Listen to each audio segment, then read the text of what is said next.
Welcome to installing a clustered SQL Server instance. So there's some prerequisites that you have to understand when installing SQL Server on a traditional failover cluster. And the first thing you have to know is the fact that Windows failover clustering must be installed and configured.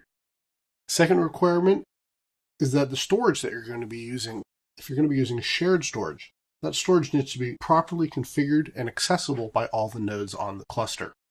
You also have to have things like your quorum set up, as well as any multipathing software that you'll be using to make sure that you always have access to the shared storage. Now, setting those things up is beyond the scope of this particular lesson. So when I get to the demonstration, those things have already been done, and we're going to be focusing just on setting up the actual SQL Server instance. Now, when it comes to actually doing the SQL Server installation, you want to start by running setup.exe just like you normally would.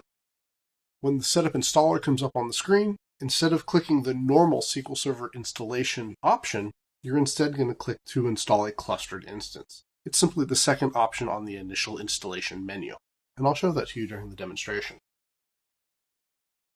So once you click on that installation, you're then going to go through the same basic installation process that you normally would. Something along the lines of 90% of the wizard that you're going to use is going to stay exactly the same. The big differences are going to be that you're going to be entering in resource group information, the drives that you're going to use, and a network name and IP address within the clustering installation. Once you've got that set up, everything else is fairly straightforward when it comes to getting the initial node of the cluster set up. So let's go ahead and take a look at a demonstration on how to get that set up. So you can see here I'm connected to a Windows Server 2012 server. Now this particular server is a virtual machine. I've got 3 virtual machines running in this environment. I've got a domain controller, and I've got 2 boxes that I'm going to be using as my active-passive cluster. Now I don't have any shared storage in this particular environment, so what I'm going to be doing instead of using shared storage is I'm simply going to be using a network share to host my database files. This is actually a new feature available to you in SQL Server 2012. So this is the SQL Server Installation Center. Basically, all I've done is inserted the SQL Server DVD, run setup.exe, and clicked on the installation option over here on the menu on the left-hand side. So we're going to go ahead and click on the right-hand side where it says New SQL Server Failover Cluster Installation. This is going to launch, like I said earlier, basically the same wizard that we're used to seeing. We're going to get a lot of the same screens. A lot of this is going to look very, very familiar, but we are going to walk through all these various screens.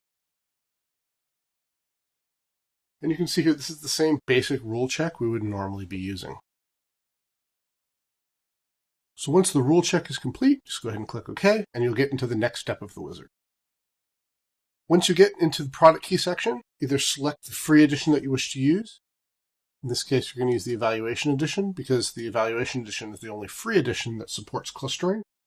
Or if you have a product key, go ahead and enter the product key. Click Next. It's going to prompt you for the license terms. Click the license terms. Select if you want to send feature usage data to Microsoft. This is totally up to you and depends on your company's policies. We're going to bypass the SQL Server product updates because, like the other demonstrations we've done in some of the other videos, we don't have an internet connection for these virtual machines. We're going to go ahead and install the setup files, which unfortunately does have to be done every time. Once the setup files are completed, you're going to go through a setup support rule check. This is going to make sure various things are set up correctly. So you'll see a couple of warnings in my environment here. These warnings are just because MSDTC has not yet been clustered in my environment. We have Microsoft Cluster Service Verification warnings. So if we click on that link here, it's going to tell us what that warning is. So this is just telling us that we need to go ahead and look at the Cluster Service Verification warnings to see what the potential problems are. This is probably going to be due to the fact that our cluster is only 2 nodes and is in a node majority node set configuration. So that means if either one of the nodes dies, the entire cluster is going to come offline. We know this is the demo environment. That's acceptable. The Microsoft.NET Application Security warning in this particular case is just telling us that it doesn't have internet access. So it can't check for a list of accessible certificate authorities. And then the Windows Firewall warning is just complaining because we have the Windows Firewall enabled and it's telling us we need to make sure to disable it or make sure to open up the ports for the SQL Server so that the SQL Server can actually get through.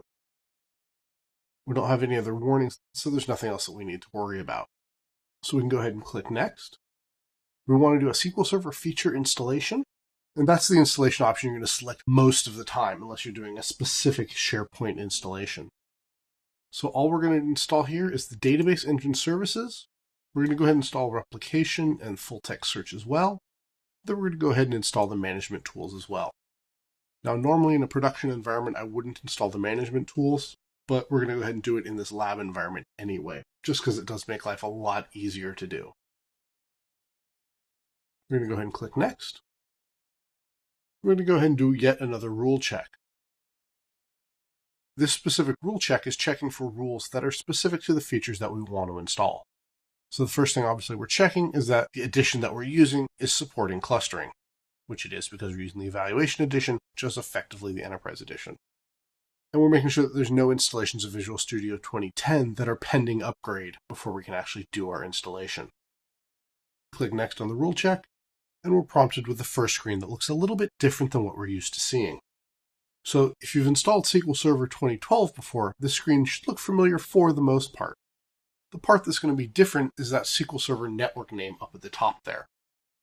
Now this is because each instance of SQL Server that we install in our cluster has to have its own unique network name in addition to a unique instance name.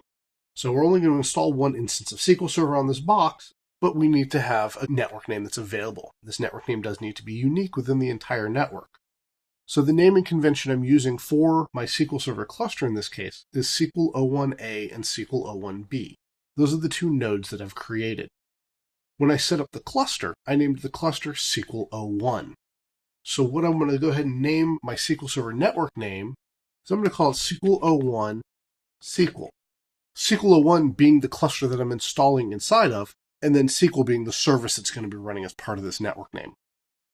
So the name does look a little strange because of the naming convention I'm using. It works for this particular environment. So we're going to go ahead and use a default instance. We're going to set the instance ID equal to MS SQL Server, and the instance root being there on the C drive. You can see the SQL Server directory is listed out there. And you can see here we have a list of the other SQL Server instances and features that are installed on this computer. Obviously, there's nothing installed on this machine yet. It is a fresh machine. If we were installing a second instance on this cluster, the other instances that are already installed would already be listed right there at the bottom of the screen where the mouse cursor is. So you would see them listed out there individually, so you could see what was already installed on the cluster. We're going to go ahead and click Next and move on to the disk space requirements check. We're going to go ahead and continue the demonstration in the next video.